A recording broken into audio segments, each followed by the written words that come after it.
اس special technology zone کی inauguration کے اوپر بات کرنے سے پہلے اس وقت بڑی مشکل میں ہمارے کوئٹہ کے اندر ہماری ہزارہ کمیونٹی کے لوگ بیٹھے ہوئے ہیں، تو میں تھوڑا سا 5 منٹ لگاؤں گا، پہلے ان کو ایڈریس کر لوں اور پھر میں اس کے اوپر بات کرتا ہوں۔ دیکھیں، ہمارے ملک میں جو ہزارہ کمیونٹی کے لوگ ہیں، شاید سب سے زیادہ ظلم ان کے اوپر ہوا ہے۔ ان کو ٹارگٹ کیا گیا، اور خاص طور پہ پچھلے 20 سال میں 9/11 کے بعد ان کے اوپر جس طرح کی دہشت گردی کی گئی اور جس طرح کی ظلم کیا گیا، قتل کیا گیا ان لوگوں کو، کسی اور کمیونٹی کے اوپر اس طرح کا پاکستان میں ظلم نہیں ہوا۔ اور میں کئی دفعہ گیا بھی، جب وہاں بڑے بڑے سانیہ ہوئے، میں ان کے ساتھ گیا بھی، میں نے ان کا خوف بھی دیکھا ہوا ہے۔ تو جب یہ ابھی انسیڈنٹ ہوا مچھ کے اندر، یہ جو ہمارے کوئلے کی کانوں کے اوپر مزدور کام کر رہے تھے اور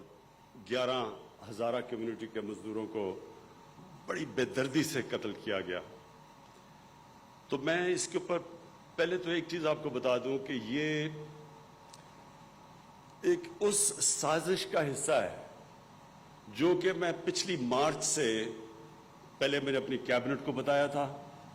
میں نے پھر پبلک سٹیٹمنٹس دیے اس کے اوپر کہ ہندوستان پوری طرح پاکستان کے اندر انتشار پھیلانے کی کوشش کر رہا ہے، اور ایک جگہ ہے سیکٹیرین ان کا پروگرام، بلکہ میں نے اپنی کیبنٹ کو بتایا تھا پچھلی مارچ میں کہ شیعہ اور سنی کے علماء کو قتل کرنا اور ان کے اندر ایک ملک کے اندر انتشار کی کیفیت پھیلانا۔ اس میں میں اپنی انٹیلیجنس ایجنسیز کو خاص طور پہ خراج تحسین پیش کرتا ہوں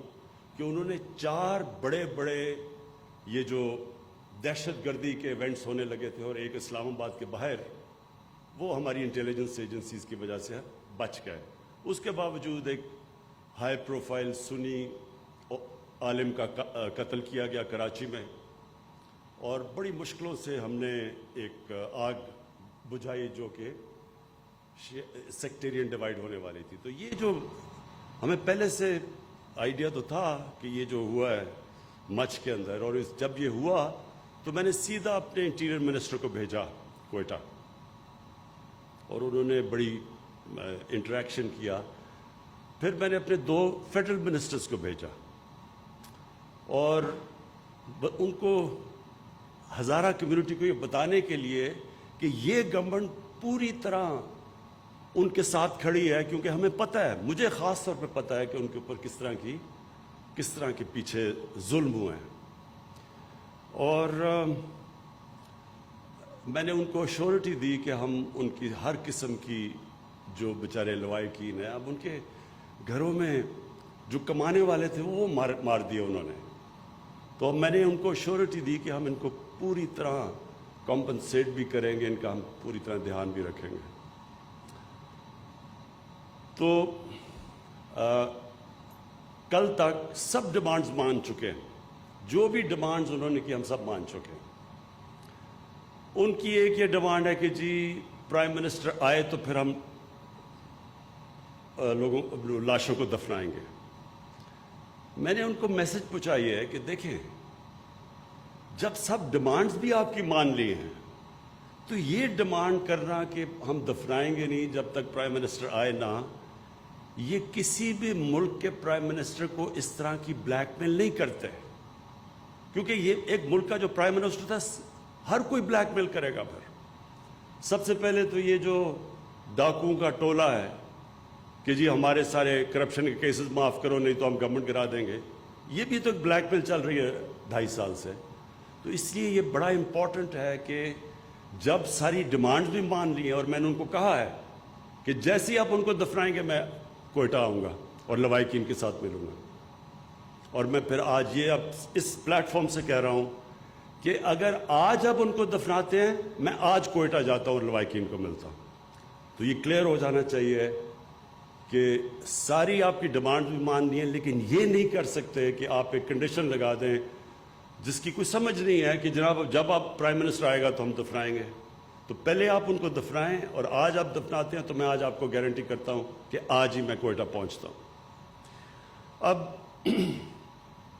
عامر ہاشمی، یہ آپ کے اوپر بہت بڑی ذمہ داری ہے، اور ہماری جو آئی ٹی منسٹری ہے، امین آپ کو بھی میرے خیال میں یہ ہمیں جس طرح کہا گیا بہت پہلے یہ سٹیپ لینا چاہیے تھا،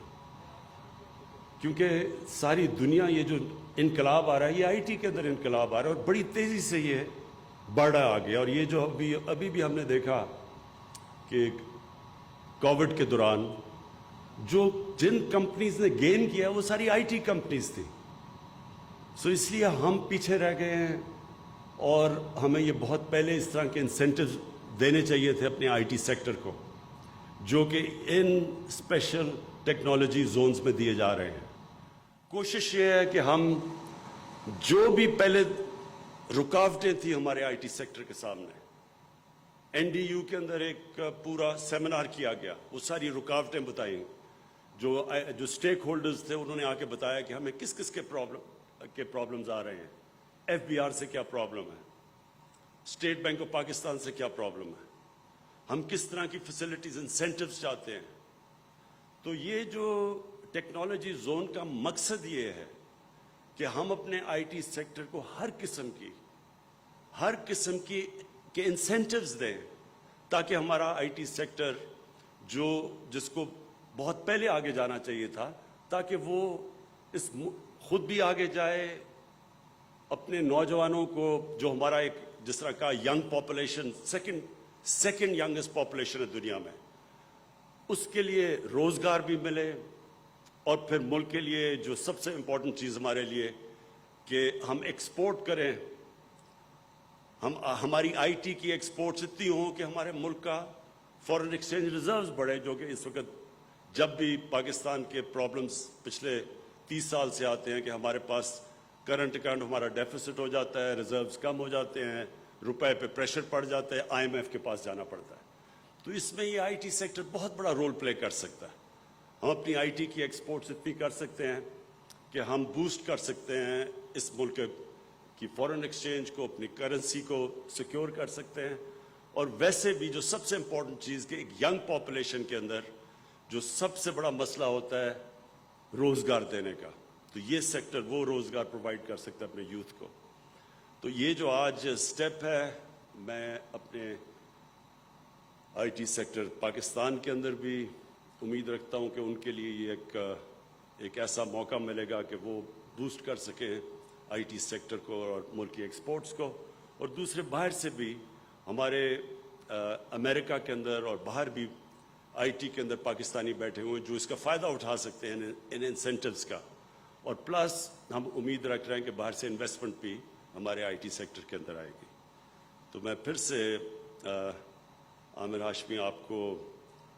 یہ ریئلائز کرواتا ہوں کہ بہت بڑی ذمہ داری ہے آپ کے اوپر، لیکن میں آپ کو ایشور کرتا ہوں کہ ہماری گورنمنٹ پوری طرح آپ کے پیچھے کھڑی ہوگی. ان اسپیشل ٹیکنالوجی زونز کو کوئی بھی مسئلے مسائل آئے تو ہماری گورنمنٹ ان مسئلے مسائل کو دور کرے گی. شکریہ.